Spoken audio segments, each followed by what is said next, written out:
So friends, I asked you the question, what substitutes for leadership? Can leadership be substituted?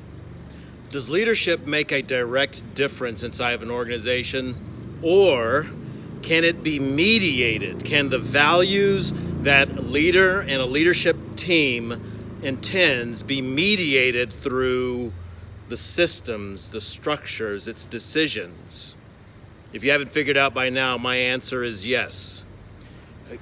Kerr and Jeremy, an article that I'm uploading with this video, went into this question. It sounds like a simple one in the beginning until you realize that there are things that leaders can intend at the top of the organization that because of disconnections and poor development and changes within the environment can hijack a system, leaving it lacking cohesion, lacking coherence, its story broken up. So, leaders who want to ensure that promises made are promises fulfilled attend to every linkage point inside of its system to deliver on those promises.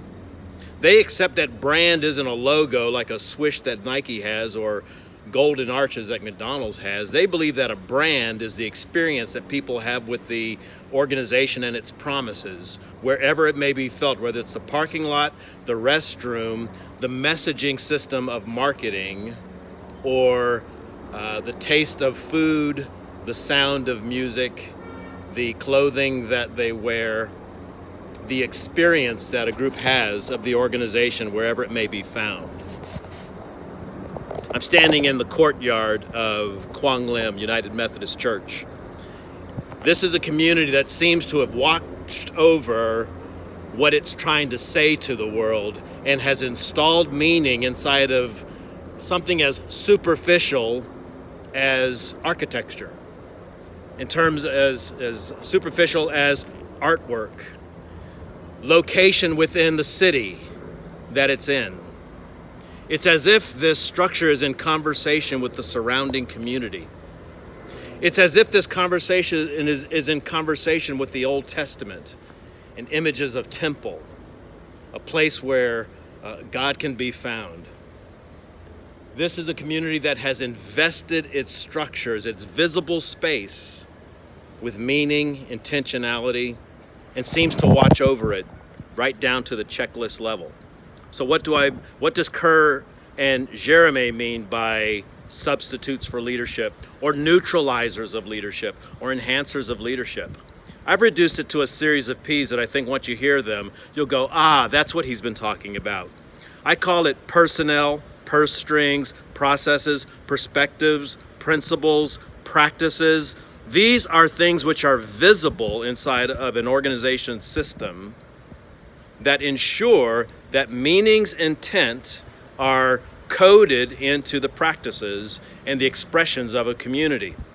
So, high fidelity organizations that build their services on a promise made develop fulfillment systems to ensure that promises are kept.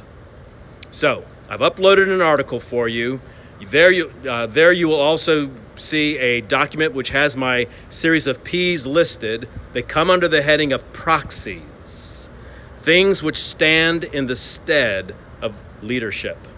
However you conceive it, whether it's the board of directors, the C-suite, the managerial team, the foreman inside of a team setting, these are the ways that organizations ensure that promises made are promises kept. Will everything be 100% all the time? Absolutely not. But when they fail, when there are gaps, they will at least have a plan to return to and to rectify things as they were intended, not as happenstance or the seasons change caused them to be. So, that's my big mystery around substitutes. Now, see if you can catch your organization in the act of being itself. Take your core values out that you have written, these aspirational values, and see if there are intentional linkages from parking lot to pew that ensure that promises made are promises kept. After all, promises are the way that God has characterized himself to the world. saying heaven and earth will fail before I fail to keep one of my promises. So, which is more befitting of you? I'll see you in the classroom.